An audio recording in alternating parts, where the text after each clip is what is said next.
faire une balade un peu particulière, puisque ça va être une balade numérique. On va aller découvrir les orchidées, puisque c'est la période. Et c'est une sortie que je fais tous les ans habituellement, à cette même période, sur le site de Grouche-Luchouel, qui est un lari géré par le Conservatoire d'espaces naturels, et où on va découvrir les orchidées et d'autres plantes. Et cette sortie, habituellement, à part de l'école de Grouche-Luchouel, mais cette année, comme je suis tout seul, je vais vous y emmener à vélo, en empruntant un chemin qui est l'ancienne voie ferrée qui va de Doulan jusqu'à Frévent, et qui passe juste à côté du site. On va profiter du trajet pour discuter un petit peu. Donc cette ancienne voie ferrée sur laquelle on roule, elle a été construite en 1874 et elle a été fermée au trafic des voyageurs en 1938. Mais elle a été réutilisée pendant la Seconde Guerre mondiale puisqu'elle servait à approvisionner un aérodrome et une rampe de lancement V1 à Bonnières-Beauvoir dans le Pas-de-Calais. Alors assurez-vous, il n'y a aucune fusée V1 qui a été lancée depuis le site, mais on voit encore les traces en 1950 sur les photos aériennes et les cartigènes du site. On va déjà arriver à un premier croisement, et si on part vers la gauche à ce croisement, on peut arriver sur le Lari du Fond de Milly, qui a aussi un coteau calcaire où on peut trouver des espèces intéressantes, notamment la céphalanthère de Damas, qu'on verra aussi à Grouche-Luchouel, mais une espèce qu'on ne verra pas à Grouche, c'est la Mélampyre des champs, qui est aussi une espèce intéressante. Sur le site de Géoportail, on peut retrouver des anciennes cartes des environs. Et la plus ancienne, la première carte qui a été établie, c'est la carte de Cassini, qui a été faite entre 1748 et 1818 par la famille Cassini, de père en fils, puisque ça a duré 70 ans. Et sur cette première carte, on voit déjà les sèches de l'ancien affluent de la Grouche, qui a formé le Lari, qui a formé les flancs du Lari. La seconde carte qu'on trouve, c'est une carte d'état-major de 1866. Alors on voit déjà toujours les coteaux, et on ne voit pas encore la voie ferrée, puisqu'à l'époque elle n'existe pas.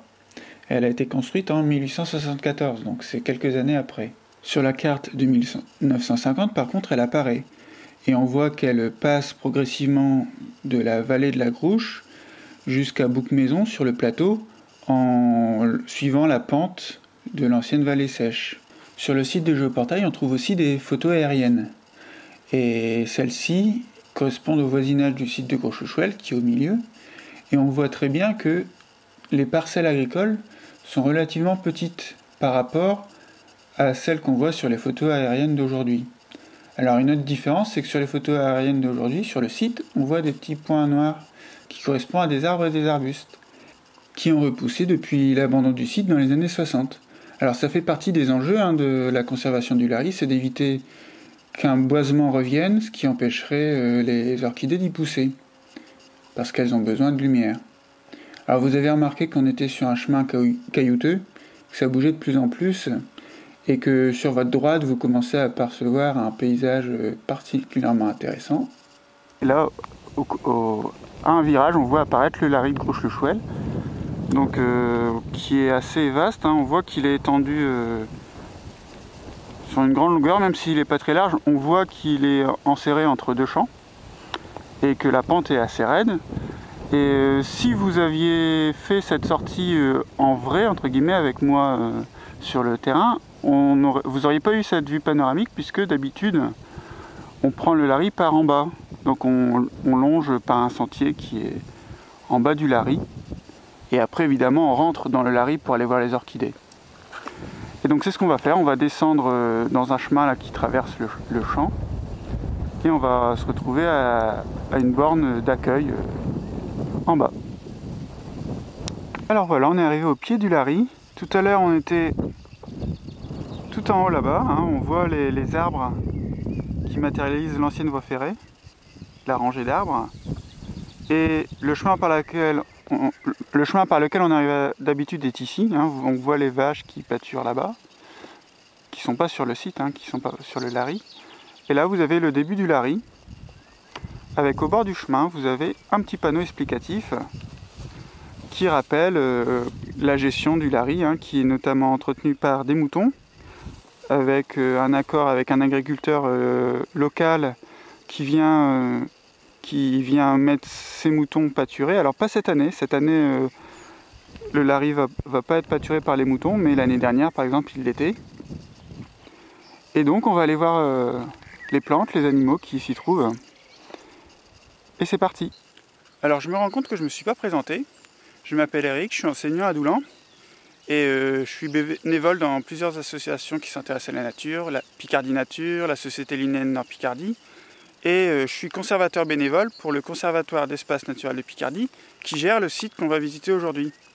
Et donc je passe régulièrement et sur le site, j'organise des sorties tous les ans, etc. Donc je m'investis bénévolement sur le site qui est là. Donc on vient d'entrer sur le lari, qui est clôturé parce qu'il ne faut pas que les moutons puissent sortir quand ils sont présents. Et donc on va parcourir un petit peu ce site à la découverte des plantes qu'on peut y trouver. Et donc la première orchidée sur laquelle je suis tombé, c'est celle-ci, qui a pour particularité d'avoir une fleur blanche et les anthères qui sont divergentes. Alors je ne sais pas si on voit bien, les anthères sont divergentes pour cette espèce, donc c'est la Platanthère chlorantha ou Platanthère verdâtre, qui contrairement à sa cousine, la Platanthère à deux feuilles, Platanthera bifolia, qui a des anthères parallèles.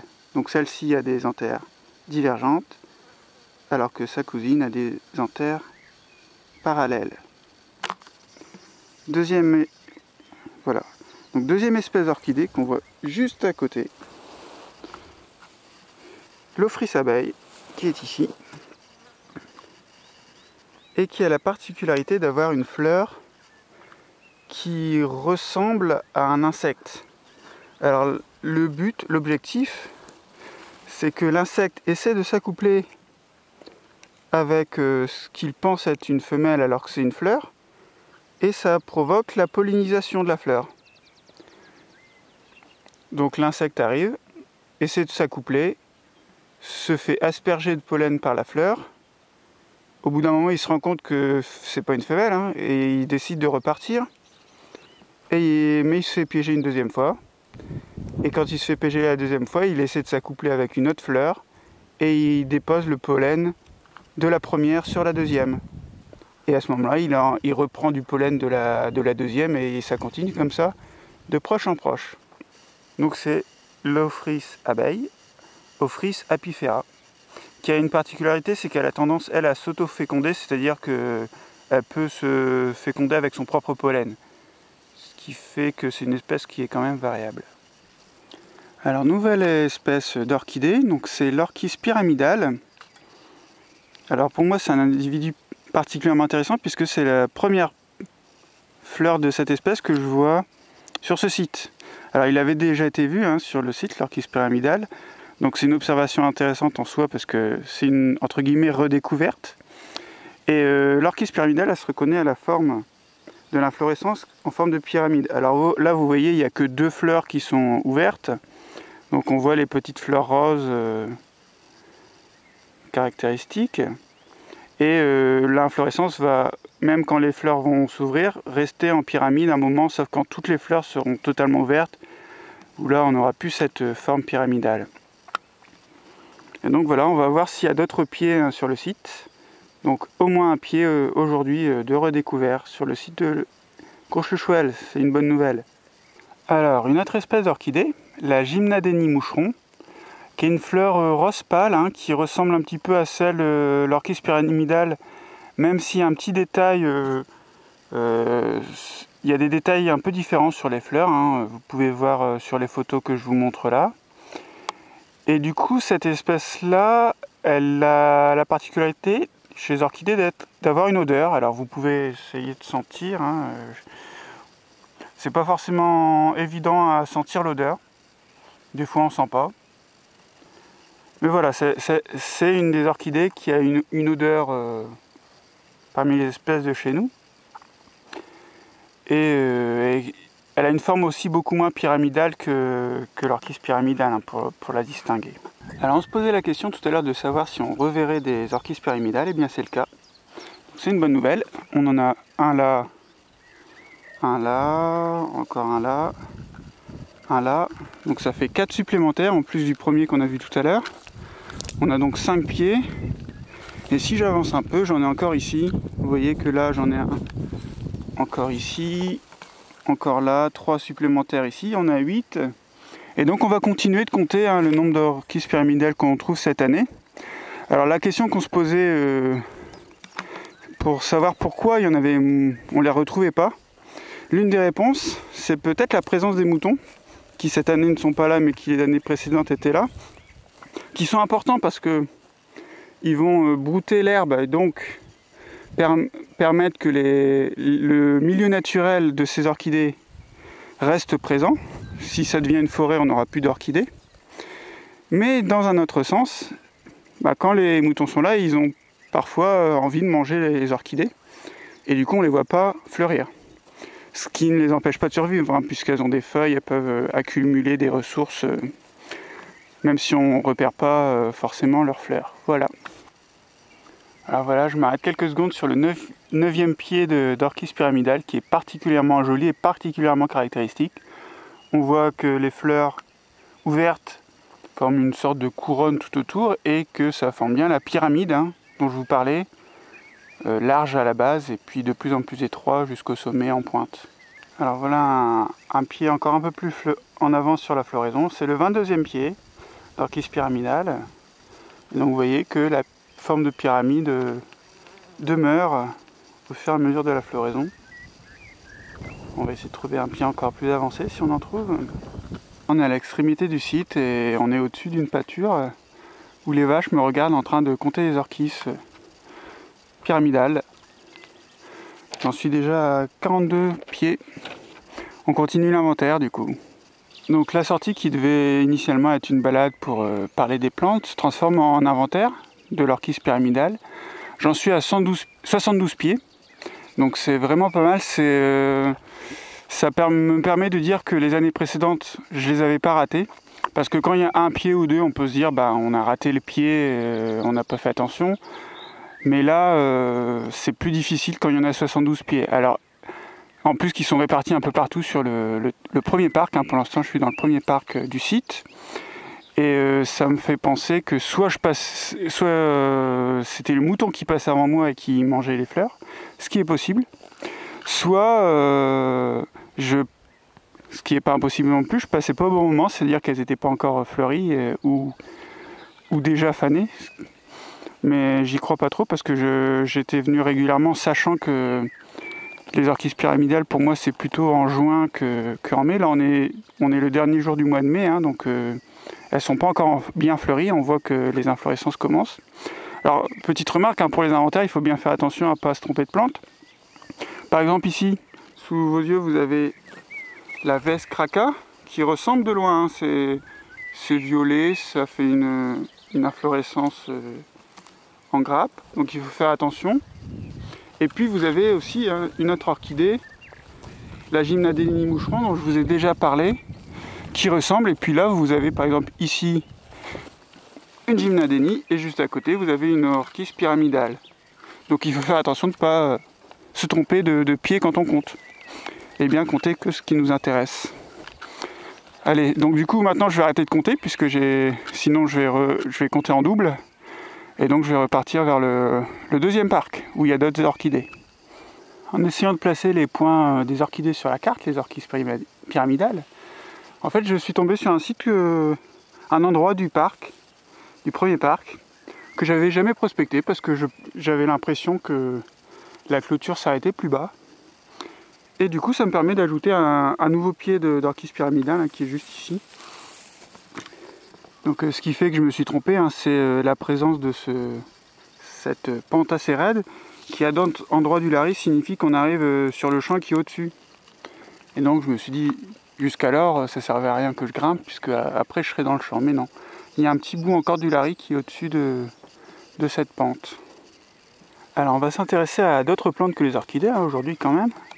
Et on va commencer par une plante dont je vous ai parlé rapidement, qui est la Vesse de Cracovie. Vicia cracca en latin, et qui a un peu de loin l'allure d'une orchidée, si on ne regarde pas très bien. mais vous voyez que toutes les fleurs de la plante sont sur un épi qui est unilatéral. C'est-à-dire que d'un côté vous n'avez aucune fleur et de l'autre côté vous avez toutes les fleurs. Hein, vous avez vraiment toutes les fleurs du même côté.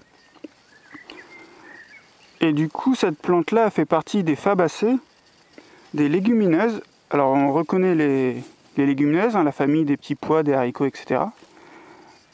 Aux feuilles qui sont souvent pennées. Donc ce que j'ai entre mes deux doigts là, c'est une seule feuille. Hein, vous voyez, donc là vous avez plein de petites folioles. Donc une feuille avec plein de petites folioles de part et d'autre. Donc ça c'est difficile à s'imaginer hein, quand on commence la botanique, mais ça c'est une seule feuille. Et ça c'est ce qu'on appelle des petits morceaux de feuilles, qu'on appelle des folioles. Et on dit que c'est penné parce que ça ressemble à un peigne. Une feuille, ça ressemble à un peigne. Et au bout, vous avez des vrilles. Alors les vrilles, elles servent à la plante à s'accrocher à ses voisins. Hein, ça lui permet de monter sans trop d'effort. Et donc les vrilles s'enroulent autour de la plante voisine pour l'aider à grimper. Donc ça, c'est quelque chose qu'on retrouve chez pas mal de fabacées. Pas toutes. Hein. Donc c'est assez caractéristique. Hein, avec l'épi, on appelle ça unilatéral. Hein, toutes les fleurs sont du même côté. Alors je viens de quitter le premier parc. Vous voyez ici la clôture qui sépare les deux parcs. Et l'idée, c'est qu'on puisse faire pâturer les moutons sur des parcs différents. Par exemple, on peut imaginer ne pas pâturer un parc et pâturer l'autre. Donc c'est pour ça qu'il y a des clôtures entre les parcs. Et j'en profite, si vous pensez que l'astronomie c'est un peu embêtant parce qu'il faut se coucher tard, et ben en ce moment dans le ciel, vous avez la Lune qui est là. Alors c'est un premier quartier de Lune, donc un premier quartier de Lune, ça passe tout l'après-midi dans le ciel, en présence du Soleil. Et donc on peut voir la Lune en plein jour, hein, c'est suffisamment lumineux pour qu'on puisse la voir. Alors pour le dernier quartier, c'est le matin, et puis suivant les phases, on a des phases qui sont visibles que la nuit, et c'est le cas de la pleine lune. Voilà un petit peu d'astronomie dans cette sortie. Alors on a ici une plante dont je vous ai déjà parlé, la Gymnadénie moucheron, hein, avec les petites fleurs roses et son petit parfum léger pour une orchidée. Et en fait, cette orchidée-là, je ne l'ai pas vue dès les premières années que je suis arrivé sur le site, en 2014, hein, pour la première fois. De même que l'Ophrys abeille que je vous ai déjà montré tout à l'heure, j'ai mis très longtemps à voir un pied. Et l'année où j'ai vu pour la première fois abondamment ces orchidées sur le site, c'est une année où justement il n'y avait pas de moutons qui étaient encore arrivés. Les moutons ont été mis plus tard que d'habitude sur le site, et du coup là j'ai pu compter des centaines d'Ophrys abeilles et des centaines de Gymnadénie moucheron. Et il y en a vraiment partout sur les sites, vous l'avez vu, c'est pas une espèce rare. Pour la Gymnadénie moucheron, elle était sur le premier parc. Et l'Ophrys, pareil, l'Ophrys abeille, c'est la même chose, hein, il y en a plutôt sur le bas du site, je trouve d'ailleurs. Les Ophrys abeilles, elles sont plutôt souvent au bord de la clôture, là où la pelouse est rase, parce que les Ophrys abeilles apprécient les pelouses très très rases, et elles survivent très très bien à la tonte. Au lycée où je travaille, il y en a sur les pelouses du lycée.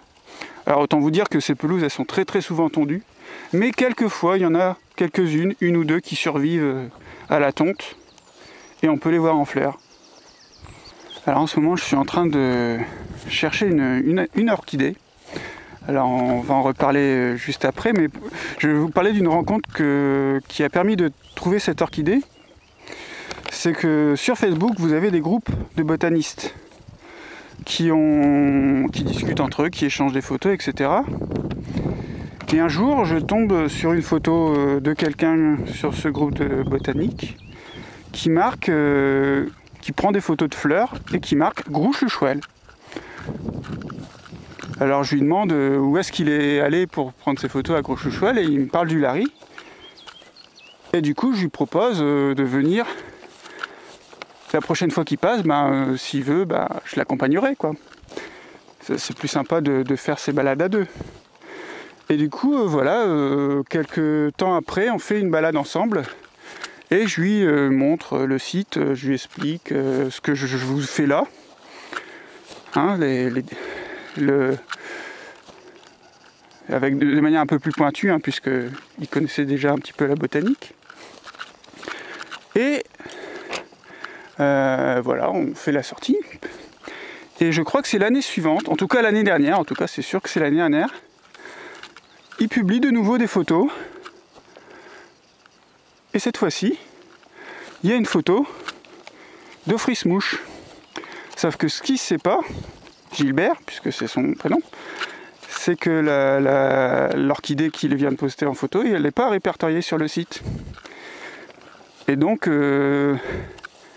voilà, une nouvelle espèce d'orchidée pour le site, pour le plan de gestion du site du Conservatoire d'espaces naturels. Et du coup, je commence à en parler un petit peu. Et là, je tombe... alors, j'ai oublié son prénom, j'aurais dû le prendre avant, mais un membre du groupe naturaliste du Ternois, qui est une association qui fait des sorties botaniques dans les environs, et qui me dit, mais si l'Ophrys-mouche, elle a déjà été vue. Et la donnée avait été transmise au conservatoire des sites naturels à l'époque, dans les années 90. Alors ça me surprend que la plante soit plus dans les inventaires, alors que un botaniste l'a vue sur le site par le passé. Et en fait, le problème, c'est que l'inventaire avait été fait, mais les données n'avaient pas été pointées précisément. La donnée avait été pointée à l'échelle des espaces Natura 2000, ce qui est beaucoup plus large qu'un Lari. Et du coup, elle n'avait pas été intégrée dans l'inventaire du site de Gros-Chouchouel, puisqu'on ne savait pas si c'était Gros-Chouchouel, Doulan ou un autre site. Et donc c'était pas vraiment une découverte, mais quand même, c'est une donnée intéressante. Alors je suis déjà passé il y a 2 semaines ici, en essayant de la trouver, et je ne l'ai pas trouvée. Je ne l'ai pas retrouvée. Alors est-ce que j'ai mal cherché, parce que c'est une plante qui est toute petite, l'Ophrys-mouche, qui fait une dizaine de centimètres de haut. Les fleurs sont toutes petites, noires, enfin très sombres. Et l'année dernière, on en avait compté une quinzaine de pieds. Alors je vous laisse imaginer retrouver quelques dizaines de pieds minuscules dans cet espace qui est gigantesque. Hein. On peut dire que pour la trouver, il faut avoir vraiment de la chance, ou bien ratisser. Et je continue mes recherches, mais je suis pas sûr de les retrouver cette année. Et peut-être que cette année, elles sont pas sorties. Mais de toute façon, je vous mettrai des photos de l'année dernière, même si on les retrouve pas. Alors toujours pas de traces d'Ophrys-mouche, mais à côté, sur le coin, dans le coin, j'ai retrouvé un nouveau pied d'orchis pyramidale. Donc ça en fait une de plus. Cette fois-ci, on est dans le parc 2. Donc on est très éloigné du premier site. Hein. Alors nouvelle espèce qui n'est pas non plus une orchidée, qui est aussi une fabacée comme la Vesse cracca de tout à l'heure. Mais c'est l'Antilise vulneraria, la vulnéraire, qui a donc la particularité d'avoir ces fleurs qui sont toutes regroupées comme ça. Alors là, la plupart sont déjà fanées, hein, comme vous le voyez, les petites fleurs jaunes. Et les feuilles sont pennées comme pour la Vesse cracca. C'est des feuilles qui sont pennées, mais elles n'ont pas de vrille au bout. Donc voilà, vous avez aussi des fabacées, des légumineuses qui n'ont pas de vrille au bout. Alors vous remarquez que ça ressemble pas très loin d'un trèfle, mais les trèfles sont aussi des fabacées. Voilà, pour la vulnéraire. Alors il y a plein d'espèces dont je ne vais pas forcément vous parler, comme par exemple ici la marguerite sauvage. On en a un petit par terre ici. Et on est arrivé à la fin du parc 2. Et là vous voyez une clôture qui sépare qui sépare l'extérieur du parc 3. Alors ce qu'il y a ici, ça ne fait pas partie du site. Le parc 3, il commence au-dessus de la clôture là-bas. D'accord, où on voit au-dessus les arbres. Donc ça c'est un secteur qui ne fait pas partie du site de Gros-Chouchouel, géré par le conservatoire, hein, il y a un propriétaire évidemment. mais il n'est pas conventionné avec le conservatoire. Et pendant très longtemps, il n'y avait pas de clôture en dur comme on a maintenant. On avait des clôtures qui étaient installées tous les ans pour que les moutons puissent être encadrés, ne pas se sauver. Et il a été décidé d'installer des clôtures en dur que vous voyez maintenant. Et donc une première année, la clôture a été mise autour du parc 1, la deuxième année autour du parc 2, et la troisième année autour du parc 3. Et cette année-là, j'ai du coup découvert cette clôture qui s'était installée juste avant ma sortie. La sortie que je vous ai dit que je faisais tous les ans. Sauf qu'avant, comme le propriétaire n'était pas contre le fait qu'il y ait des pâturages de moutons sur son site, la clôture passait le long du champ et donc prenait cette partie-là à l'intérieur. Et donc quand j'allais voir une espèce d'orchidée rare qu'on verra par la suite, bah, je traversais tout droit. Il n'y avait pas de clôture en face de moi. Sauf que maintenant que les clôtures sont en dur, il faut faire le tour. Et au début c'était impraticable. C'est-à-dire qu'il fallait monter là-haut, hein, vous voyez le coude, il fallait passer autour, grimper et longer la clôture au-dessus. Donc vous voyez que c'est en pente. Hein.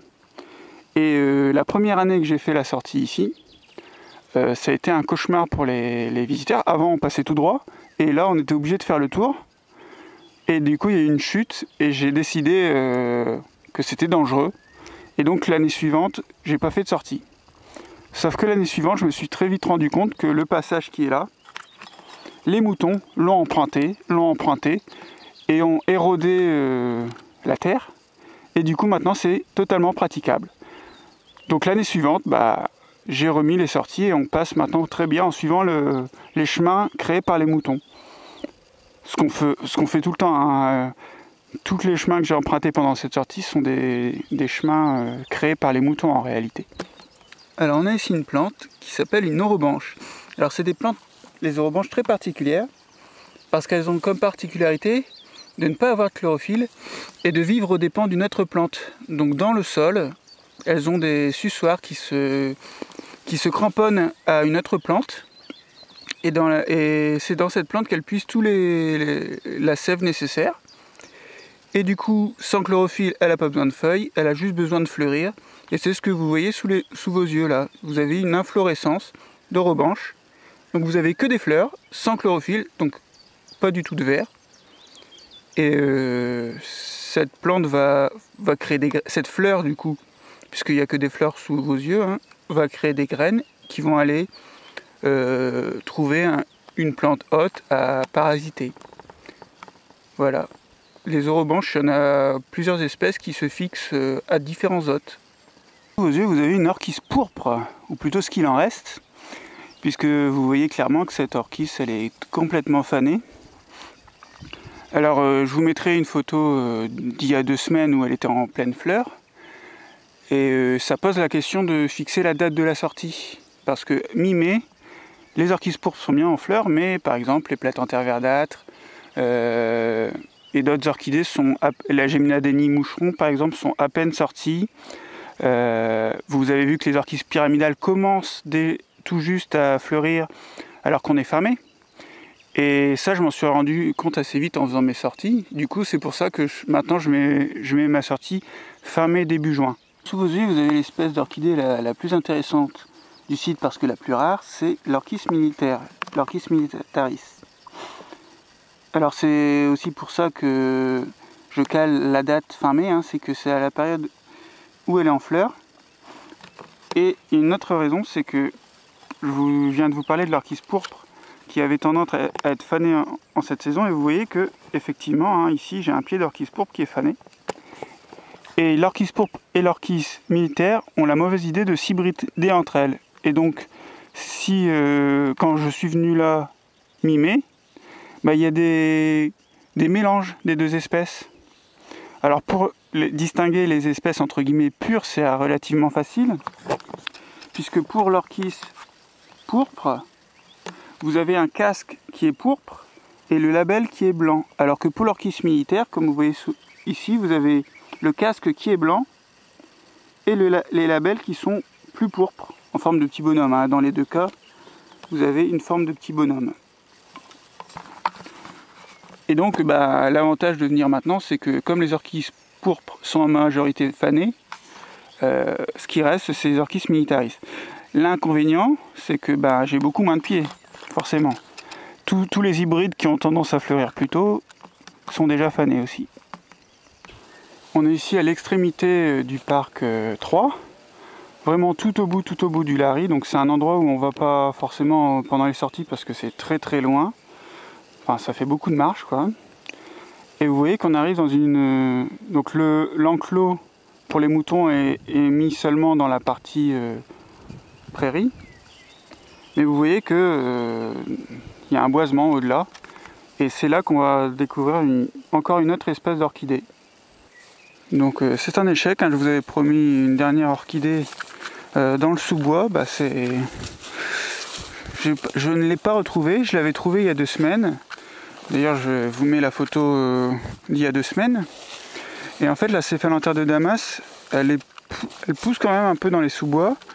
Et elle a une particularité, c'est les fleurs blanches qui sont...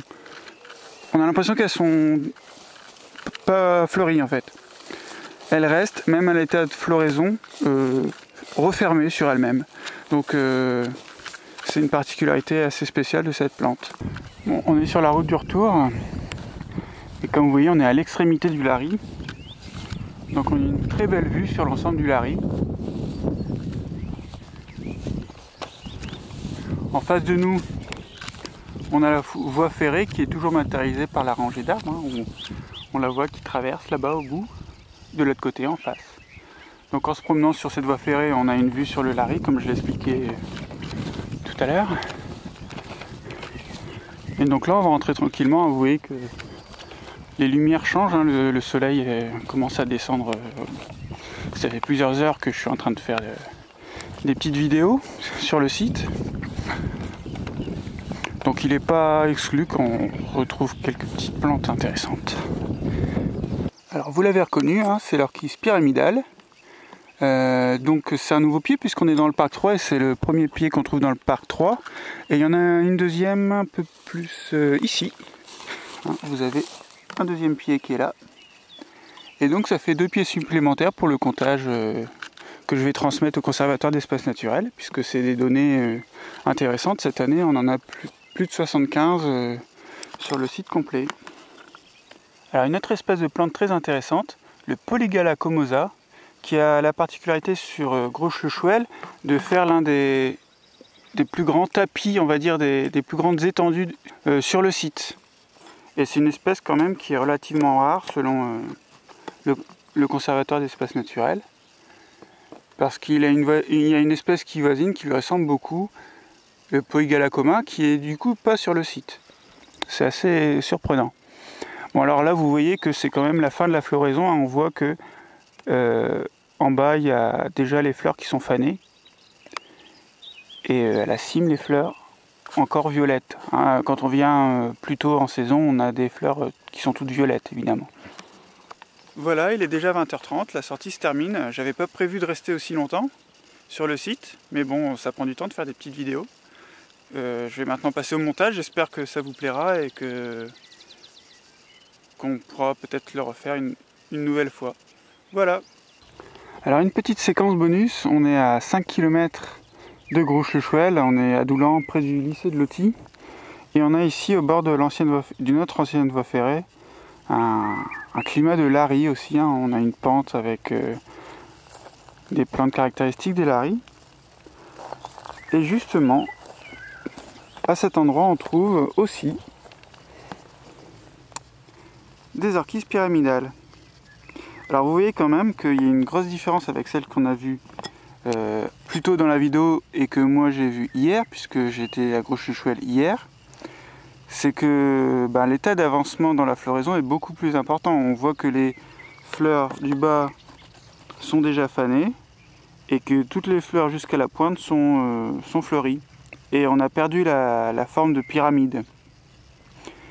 Et donc vous voyez que l'écart de floraison qu'on a à 5 km près. Hein, c'est vraiment un microclimat très très différent entre ce site et celui de Gros-Chechouel. Et grâce à ces deux individus que vous voyez partiellement défleuris aujourd'hui et que j'avais photographiés il y a quelques jours, jeudi dernier, en pleine floraison, c'est-à-dire que les fleurs à la base n'étaient pas encore défleuries, vous avez tous les stades de floraison de l'orchis pyramidale. Donc si vous la voyez maintenant, vous saurez la reconnaître facilement.